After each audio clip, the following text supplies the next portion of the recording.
പക്ഷേ അവിടെ പോയി കഴിഞ്ഞാൽ ഒരു ഇഷ്ടിക കിട്ടും. എവിടെ? ആ സ്ഥലത്ത് പോയി ഇഷ്ടിക ഇളക്കിക്കൊണ്ടുവരാം.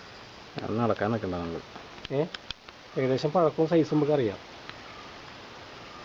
ആ സൈഡിൽ കൂടെ വന്നൊരു ഇഷ്ടിക കിട്ടില്ലേ? കിട്ടണെങ്കിൽ നമ്മള്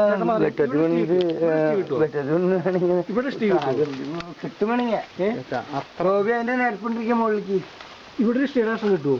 ഇവിടുന്ന് കിട്ടില്ലേ? ഇഷ്ടിയുടെ കഷ്ണം കിട്ടണമെങ്കിൽ ഏകദേശം പഴക്കം അറിയാൻ പറ്റും നമുക്ക്. ഇഷ്ടിയല്ലേ അത്? ഇഷ്ടിയ മാഷേ